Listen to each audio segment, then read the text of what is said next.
Hi, and welcome to the New Property Show. I'm Steve McMenamin. In this show, we'll be joined by Intaj from Countryland. He'll be talking to us about developments and what developers are doing for the community. Goro will be discussing NDIS properties and how to maximise the yield out of your rental income. And Gary Brown will be joining us for our regular segment. And we'll be finishing up with our panel. Intaj from Countryland Australia, thank you for coming on the show. Amir from Gambit Property, also appreciate you being on here. You're a real estate specialist, you're a developer. Great to have you both on the show. Thank you. Steve. I'm going to be posing questions to both of you today. Feel free to just jump in any way you want. I guess you guys feeling the pinch at the moment. Rate rises, talks of recession, land falling over sometimes, prices skyrocketing, builder prices skyrocketing, lots of buyer inquiry, lots of seller inquiry. Let's talk to that. What's affecting your market at the moment? Oh, look, interest rate rising is, I think, definitely a worry for the market. And there are some funders anyway, they're not comfortable because the interest rate is, God knows, this is every month is coming up. So I think, in my view, that now the first home buyers, it's making it difficult for first home buyers, and some people pay 5%, some people pay 10%. I always encourage people to pay 10% so you know that you have enough equity and you're not relying on other source of income, so 10% would be good. In relations to the banks, I think banks are now becoming a lot more complex compared to previously. So definitely interest rise is affecting everyone, including the real estate, including land developers. But at some point of time, we have to stop this rate rising and make the market stable. At the moment, it's not stable. There's a bit of an unfair, the talks going in the market. There's a bit of a fear saying that, when's it is going to be stopped and what's going to happen in next year and this year. As a developer, I guess you guys are typically dealing in the millions of dollars. Do you feel it a lot more the same as a mum and dad? Is it just sort of blown out of proportion? Is that encouraging you to buy more projects, or you're slowing down at the moment? Well, I would definitely see that anyway. There are farmers, because we buy land from the farmers or existing, the people who are holding the land. So definitely there's a price has gone moderate, so they're going to come down. They're not asking for too much. But definitely is a time now we can negotiate for the longer settlement. So it's 3 to 4 year settlement would be good. Yeah, definitely the bank and private funders are feeling a bit of uncomfortable because they believe that now they don't know when the market's going to be on a track, and that means this is more hard to get a funding. And if that continue, it will build up a more pressure on any housing. So I'll definitely say that this is affecting at the moment. What do you feel, Amir? I think when interest rates rise, and the current situation is, the word comes, it's uncertainty, Steve.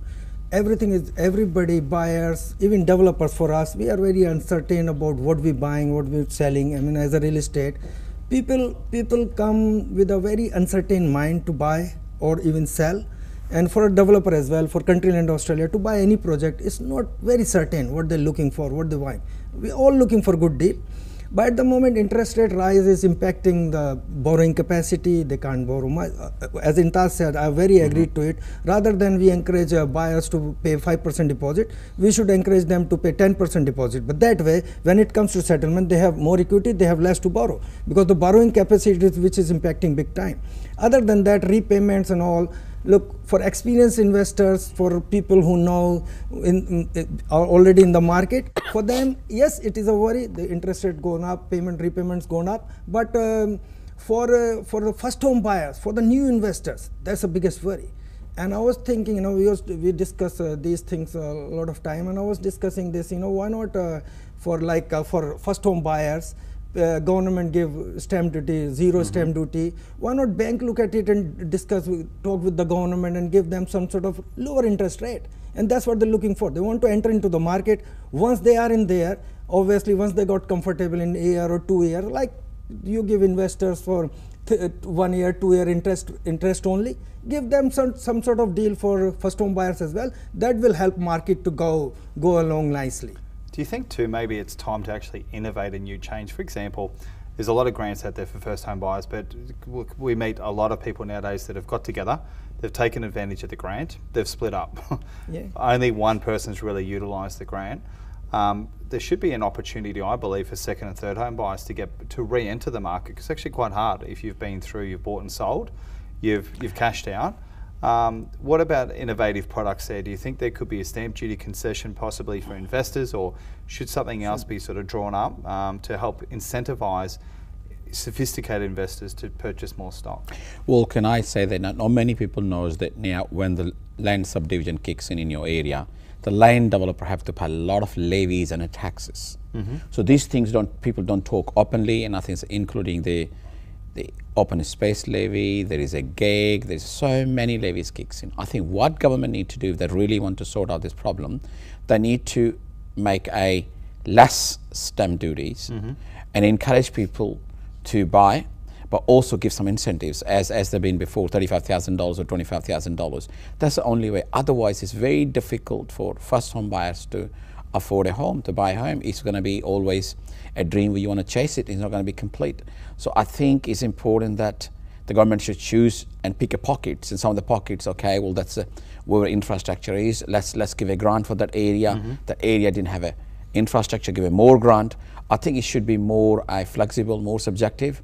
That way we can encourage more people to save and have them But I think social housing is a good concept. There's a number of concepts. So I think government need to look at, how they can support first home buyers and also the investors. Well, at the moment, look at it now. If you're an investor, you're paying lots of land taxes. Now, you might have your lot, you haven't utilized it because you do not have money, and you want to actually contribute. You're creating a job, you're creating a work in the area, but if you're not doing anything, you're paying a massive land tax. So this land tax things need to be sorted out, and that can help the land developers and also builders. But definitely the builders are at the moment, as you know, every week someone's going out off the hook. So I think I would say that that now the pricing for the building need to be readjusted, and it will bring the market more. I've heard the pricing's actually stabilised at the moment too. So hopefully there's no more increases in the building costs, and we could hopefully be able to renegotiate. Sometimes when you're hitting the peak, on the other side of rate rises is a rate decrease. Rates should hopefully come down. Building prices may come back down again. There might be some business being bought by builders as well to, I guess, stimulate the market. I guess my question to you, Amir, would be, what about affordability? Like, what are people doing to create more affordability? Are they buying smaller land now? Are they moving into townhouses? What are you seeing in the real estate market? Yeah, I think, look, a lot of people, obviously, because of this COVID situation we've gone past, obviously we well and truly gone past that COVID situation, but if we still see the side effect and follow-up effect of COVID, what's happening is because of this COVID time, people are able to work from home, all these things, so people are going away, far away. They don't have to be city, they don't have to be close to office, so they can afford to buy where they can buy. You don't have to live in city or pay a premium price, so they can go somewhere where they can afford. And obviously, yes, a smaller house is in trend at the moment because of the affordability clearly. And from developer point of view, I want to add this one point what Intaj said is, look, there is a lot of cost associated. Look, interest rate increasing means the lot of other cost associated to the land development is gone up as well, and holding cost gone up as well. Obviously, interest rate, as a developer, we are getting a loan as well. So as a land developer, your cost of holding and approval waiting, all these things gone up as well, Steve. About the question about we discuss about the innovative products for obviously we all talk about first home buyers. Yes, first home buyer has to be looked after. We should talk about this. Government do a lot of things for first home buyers. But what about those investors who got a home but they won't get into the investment market? First time investor or second time investor, we should do something for that. As Intaj little bit touched on that about the land tax, stamp duty. We have to do something for that as well. Some sort of stamp duty reduction for time investor or land tax for first home buyers where the government actually backs the property. You could almost create a similar scheme then, I guess, for investors. So you do the purchase, might be 5% deposit. Government possibly could hold 15% of that property. And I know we're going into dangerous territory there. But actually hold that property there and actually create momentum, which therefore creates jobs, and of course infrastructure, gets the projects delivered sooner and quicker. Thank you guys for being on the New Property Show. You guys have been a lot of fun, and look forward to seeing you in another episode.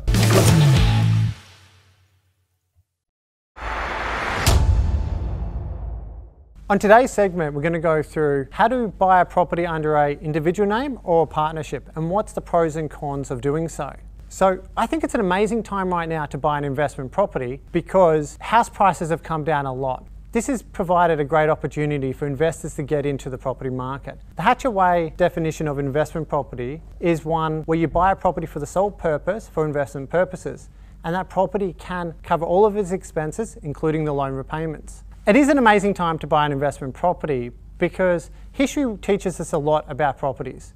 If you look back at 1970, average house price in Melbourne was $12,800. And by 1990, that has risen to $184,000. Likewise, back in 1970, interest rates were 5 to 7%. And by 1990, that increased to 17 to 19%. I can't predict the future, but I do know that I want to get the investment property structured correctly, because if there is a massive inflationary period, like we've seen in the past, then I want to make sure that I'm paying the least amount of taxes possible. With that in mind, when we're looking at buying an investment property, we've got to make the decision between doing it under an individual name or in a partnership with multiple people, or other structures like trust, company and super fund. But for this segment, we're going to be talking about individuals and partnerships. So we have two real main types of investment properties. We have cash flow positive ones and we have negatively geared ones. A cash flow positive property is one that the rental income exceeds that of their rental expenses. And with that being the case, it will normally have a tax liability at the end of the year. Where a negatively geared property is one where the expenses exceed that of its income, and therefore generate a tax loss, which will generally give us a tax refund if we own it under an individual or partnership structure. Because of this, we want to be very careful about what are the reasons why we buy an investment property and then the structure, because we don't want to buy the wrong type of property under the wrong structure. So for all you mum and dads out there that are looking at investment properties and looking at what structure is right for you, we want to look at, is it going to be cash flow positive? And if it is, then maybe under your individual name isn't the right option. Or is it going to be negatively geared and maybe under your individual name could be the right option? Because of this, we want to always look for advice, because 9 times out of 10, people come to accountants after they've purchased the property and we find that it's already too late to correct the mistake. Speak to your advisor, reach out and look, but for a negatively geared property, you might find it best to be under a personal name. Over the coming series, we'll be talking about structures like trusts, companies and super funds, and when it's the right time to buy a property under those structures.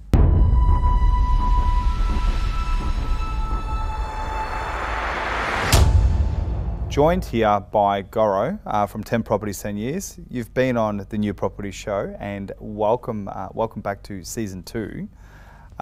Today's topic, NDIS properties. For our mums and dads out there as investors, what does NDIS stand for? Thanks for that, Steve. Pleasure to be back as well. For the mums and dads out there, NDIS stands for the National Disability Insurance Scheme. Perfect. So with that said, what is an NDIS property? There's a couple of forms of different NDIS properties, and why is it a good investment? So I want to clarify, and great questions. NDIS investing typically belongs in the category called specialist disability accommodation. There's currently $700 million a year allocated to it, and that grows every year. According to my research, only about 350 or 400 million of that is used, and it's significantly cheaper for the government effectively to help pay for the lease for someone with a disability living in a specialist house rather than having it in the hospital. For example, the hospital system for people that shouldn't be there costs us taxpayers $2 billion a year. Phenomenal. Right, so 700 billion is cheaper than 2 billion, right? 2 billion, yeah. And so there's different forms of investing in NDIS. There's the right way and the not so right way. And I'm biased because I've been doing this for the last 7 years. And when we started, we're kind of doing what I'm seeing other property people do now and make the same mistakes. And so my big mission at the moment is to help mum and dad investors really invest in NDIS the right way, because there's the right ethical way that creates a long-term profit for everyone, and there's a way that is getting pushed out there by marketers, for example, insurance, where you can have, for example, rental guarantees and things like that. I'm seeing some crazy stuff out there in the market, which in the long term is going to do nothing but burn the mum and dad investors out there. And what can really go wrong with that? Let's say, for example, you've been doing it for 7 years now. So you've done the research, you help secure the tenants. Yes. You build the properties to the right spec, so low and high disability. What can go wrong? Like at the end of the day, what about if you build a house and you can't get a tenant? Which is actually a really common problem. So industry vacancy rate, according to my latest research, is sitting around 20%. In areas like Southeast Queensland, industry vacancy rates there are 38% plus. And the reason why is that there's always a supply and a demand issue, right? There is not an unlimited demand. So specialist disability accommodation only refers to 6% of people on the NDIS, which we're talking roughly between 22 and 25,000 people across all of Australia, across 4 separate categories of investing in NDIS. So the market is limited. The only way to succeed is understand who your SDA provider is. And I'm lucky when we started, I partnered up with a friend of mine who worked in the disability sector, and we started, a SDA provider company, which is now the largest provider in Victoria. And as part of that, we manage 60 houses. So it's not a huge scheme, but if done right, it can be very profitable. I'll talk about the things that can go wrong. So I'm seeing people out there guaranteeing, for example, that you could, we'll add the care provision of the house with the SDA part of the house and we'll do a 60-40 split, and that's called a rental guarantee. Unfortunately, there's quite a few things wrong with that. I'll start talking about the general things that are wrong with guarantees in the real estate industry. Typically, the first thing that's wrong with any sort of guarantee in the real estate industry is someone's paying for the guarantee, right? Typically, what happens is that the price of real estate gets loaded up, and we see this in apartments. Almost never in house and land, but almost every single time I see this in apartments, where apartments loaded up by 50, 100,000, and that pays for the rental guarantee. And we're seeing something similar happen in the NDI space as a first challenge. The next challenge we see, where we've, the person said that, oh, you can go off and be your own SDA provider, right? That's another way they say, oh, you can earn X amount of income by being your own provider. That's probably, I'll give you my experience. Owning a provider company is probably one of the hardest experiences in my life. And, between Dan and I, we've got over 37 properties. So imagine that as a magnitude of, difficulty. And people with disabilities only trust people with disabilities. So I have to hire a team of people with disabilities in order for them to find the right tenants for the houses. Then the final thing is, according to an email that got sent out in early March, late February, from the NDIS Quality and Safeguards Commission, the email clearly stated there is in no grey area allowed to be a financial relationship between the care provider and the housing provider. It's a very important point. Yes. Yes. And a lot of the things where we're saying, oh, you can do a profit share between the care provider and the housing provider, all of a sudden, guess what? That's a financial relationship, right? And so that type of investing is now deemed in no grey area illegal, right? So I've heard then there's obviously a significant amount of admin that's involved. If somebody was to utilise your services or similar to that, what are the advantages of investing in NDIS? So typically that's going to be high rental returns, secure long-term tenant if done correctly. Yes. Is an ability to, 10 properties, 10 years, can you accumulate wealth quite quickly? Yes, so one of my favourite quotes that I repeat almost on a weekly basis is SDA can be a highly over-engineered and overpriced investment if done with the wrong intent, which is greed. However, it can also be one of the quickest paths to financial freedom if done with the right intent and, more importantly, the right team. Beautiful. Right? So I was recently featured on news.com.au, and one of my key ways of, earning a multi-six-figure passive income from my portfolio was the NDIS investing and getting into it early. And I really still believe in my heart, if you do it right, it's probably one of the most lucrative parts to cash flow, right, as opposed to equity growth. So as we go on from there, one thing that we do is, because I own the agency, it's really important whoever you get in bed with for an NDIS organisation, as a mum and dad investor, you understand that you're getting into bed with them for 20 years. So date first before marrying, right? Beautiful. Find out who you're dealing with. Find out their what their respect is in the disability industry, what their accolades are. We're, for example, the only SDA organisation that's been publicly supported by Bill Shorten and his shadow offsider Michael Sukkar. Awesome. So it actually, not only are you getting an income, but you're giving back to the community as well, which obviously is helping you serve people for up to 20 years. Last thing to touch on would be getting loans for these style of properties. So it's not for the faint-hearted. I wouldn't recommend it normally in my strategy to begin with, but after 2 or 3 properties, I think it's a very aggressive strategy for cash flow.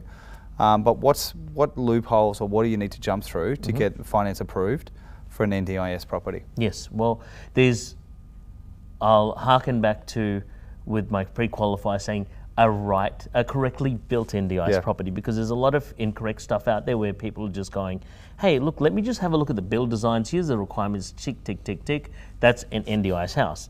Just because it's an NDIS house doesn't mean it's functional for someone with a disability. Just because the government says it's okay doesn't mean someone actually wants to live in it, right? And with such a small amount of tenants, we need to make sure the house is built correctly. So going back to the loan question, we have in our what we do a 2-step process, and I'll start with the most complex one, which is the highest yielding product. So we have a product that ranges between 1 to 1.2 million house and land, that gets up to $120,000 income a year after management fees, which is quite large. But then you have to have either extra deposit available, or we have to use a specialist lender that does a commercial valuation on the property, because in essence, it's a commercial property from a rental perspective. Interest rates are typically a little bit higher for the commercial valuation, and obviously you need to pay upfront for those valuations. So definitely not for a first-time investor, as you mentioned, 3rd or 4th time. In very similar vein, in the lower end properties, we've figured out the right mix of extra additions versus the right type of tenant to put in. So for, say, a $750,000 purchase, we can get $60,000 a year rent, which is still quite a big number. We're talking 8% yields in Melbourne, right? And we are finding that 80% of valuations are coming in with a regular lender on the dollar with that particular property. Excellent, because there's sometimes a lot of talk around these properties being inflated, additional fees going outside, which hurt valuations. It's so important in this market that mums and dads are most protected. That's obviously the point of the show, is making sure our buyers are buying at the right price, and obviously that's why we partner and interview people like yourself. Yes. I'd like to hear from you one tip. Yes. Wealth creation. What would you say to a young 18 to 25-year-old out there? What do they need to do next? I learned this lesson from my dad very early on, and I was blessed to I was blessed to be able to go to property events with him when I was 16, and I learned this lesson very early. It doesn't matter if the property's $5,000 or $10,000 more than what you originally wanted to purchase for, because honestly, that $5,000 or $10,000 will get absorbed within a period of 6 months. So if you're tossing up as a young investor, whether, hey, should I spend $5,000 or $10,000 more on a newer house versus, purchase an older property? Buy the newer one. Perfect. Great to have you on again, Gaurav.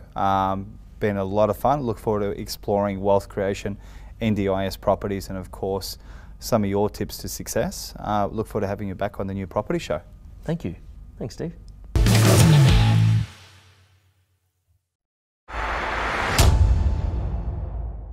This segment here is going to be about the hidden building costs, something I'm really passionate about, one of the reasons I actually entered the industry.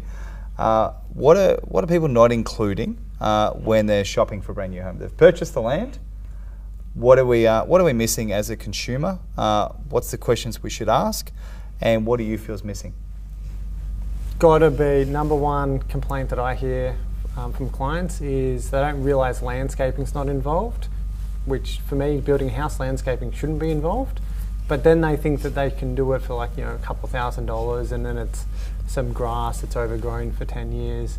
But I think that's one of the hidden costs of building a new home, whether it's an investment property or a house to live in, is just taking into consideration that you're going to have to put some budget towards landscaping because you want it to look nice. Okay. I think I add this to, I agree with what Gary said, but there is something called in the market called turnkey, which includes blinds and curtains or whatever, landscaping, backyard, front yard, and letterbox and all that. I think that's a hidden cost. Normally, if you buy a house, if you buy a as it is house, what builders give you, and you do that turnkey things like landscaping, fencing, and letterbox or toilet rolls, all these things, small things. What they're saying, this thing they charge you 20,000. It's turnkey now, but you're paying 20,000 extra. So that's the biggest hidden cost. You better get off the home like this, and you go talk to your own friend, tradie, somebody can do it in a better cost, and you save quite a good money in there. That's a good hidden cost. And other than that, a stone bench top, all these things become a standard now. If somebody is saying, oh, you have 40 mm stone bench top, don't go for it. Just go for your instinct, what you want, what you feel and look, and then that's sort of hidden cost you can avoid. What about you, Gaurav? I think what I would say that now that also when you sign a contract with a builder, you've got to be careful what you're signing it. And they ask you to sign a contract for 1 year. And you expect the story, oh, well, by the way, very quick, we'll finish 6-7 months, but it'll take you, they said 1 year. So you've got to be careful with the contractor. That's kind of they do a trick. Site cost is another thing. So they find out any rock, especially like being in in rock bang is a lot of rocks. So the idea is now, so make sure that now you have a price lock to it, just not like, oh, by the way, it's a $50 per cubic meter, things like that. And these things take a time, do Google research. Another thing is now, when they start, you make sure you're holding them for accountability, because I hear stories, they finish my order, they make 7 homes for our own product. And one of them, I'm waiting 4 months, and each time builder says, I have a shortage of wood. Timber. I say, hang on a second, but everyone's got timber's been a problem, we sold it already. No, but we have supplier. I say, you tell me, I'll get a timber for you. No, we have a special supplier, that supplier have this. So I think, personally, I don't believe the story, timber cannot be out so for 4 months. But because then I said, okay, I'm upset, I'm going to take my contract, I'm going to cancel. Oh, by the way, if we still are in 365 days. So you can't cancel it technically. If you cancel it, you're up for the cost. So somehow I think what I realize now that you have to make sure that now you keep chasing and monitoring your builder. So make sure he delivers on time and anything. So you just sort of be honest, because that now I'm lucky now I'm not paying much interest. But if it will be a normal first home family, well, you got over 1 year now. You budgeted for 6 months. It's a massive cost. And now going for 1 year, just not for the paying interest on the property you settled. What about property you're living? If you're renting a disaster, you pay here and you pay there too. You're paying two rates now almost. So ideally you need a short build time that's guaranteed, like a 210 business days or 250 build days. Correct. Some of the contracts do have 365 in there, and that's 100%, but that can be dictated by the price, so they can actually push the days out. And then separate to that, one of the questions you'd also ask would be, how long till I get a permit and then a site start? Because that's your holding that's a cost hidden cost as well. And touching on the land in Taj would be different soil classifications. So basically in terms of, you may need to peer slabs, so always prior to buying land, get a few prices and fixed price if you can on the soil classification and site works.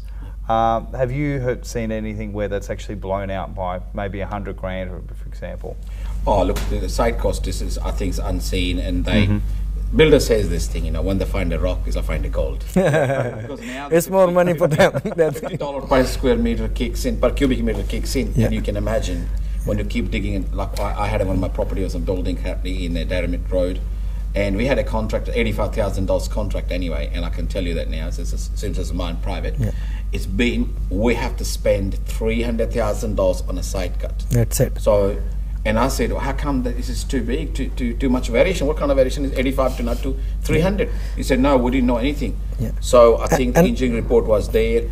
So these things can happen to anyone. Yeah. It's not happened to me, but I think it's important that. And plus, build time is the biggest hidden cost. If you have to time efficient, build timing is the biggest hidden cost. Go, Gaurav. Well, I think, taking in everyone's opinion here as well, my opinion is owning multiple properties, I want things done easier for me. So I'm kind of a little bit of a fan of a fixed price turnkey from a high quality builder. That's my prerequisite. If it's just a builder like I'm not going to name volume builders, but we all know there's multiple volume builders out there, even masquerading under different names, who do things like, here we have a fixed price quote for for site works, and all of a sudden that fixed price quote goes magically a lot higher. But a good quality builder will include the extra site cost and take it on the chin. We're very important now. You just brought this discussion. I would say that now I think people should start in Australia thinking cost plus contract. Because you know that if any cost goes up and down, you pay it. So cost plus contract should be encouraged, and site cost, which is now a volume builders, they're just going out and selling and numbers, and then they're going out of business. Why would you go and sign a 1,000 jobs when you have an excuse? Is sorry, we short of labour. Well, you already knew. And material, material very important. Short of material. You can't do 1,000 homes in a year, but you projected. Your CEO saying you go get the numbers and sell. People get incentives, and now it becomes disaster for those ones who have signed up with you. They're stuck 1 year. They're paying interest. Actually, you are actually becoming vulnerable to those families, those who have trusted you. The biggest challenge with the cost plus contracts, and my background is finance. I've been 15 years in the finance industry. Especially when the loan, a lot of first-time investors are close to the edge when it comes to investing. Even if they have a bit of a buffer, usually deposits are going to be the biggest challenge for finance become a little bit issue. You're right, Gaurav. Finance become a little bit issue when you do fix. But I think look, there is a way. Have to be some sort of control on the builders, because now interest rate going up, this going up, cost of everything going up, and we had the time where builder is saying material is the biggest shortage, and because of the material shortage we are getting this extra cost. What happened is when they signed the contract 2 years back, the cost of thing was different. Now it's different. Now a lot of builders going under as well because of that, because the cost gone up and their margins gone down. So some of the builders, the big builders, take that hit, but a lot of builders can't take that hit. It's like a situation where everybody into a situation where what to do. Look, the only thing is you have to do the contract negotiation right, contract right, have the right information in front of you when you make the decision. Information is the key.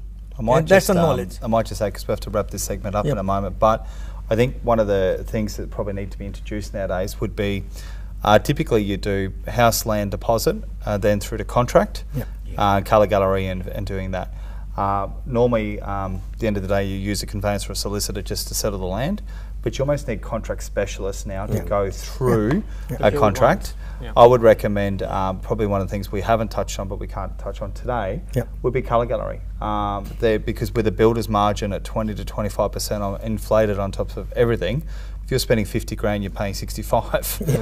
So what could happen there is, I'd recommend, possibly to most purchasers out there now, is find your top 3 builders, go through, get your quotes, almost go through to, as I said, colour gallery selection, get a fixed price contract at that point, and then have that reviewed. After that, sign the contract. You've been educated, you've been warned, and then you need to just go through it.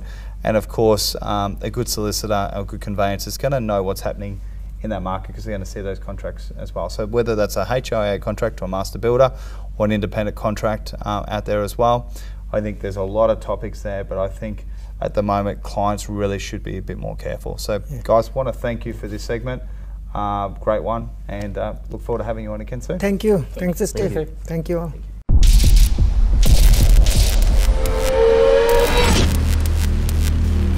That's all for this week, and thank you for watching. We'll see you again next week.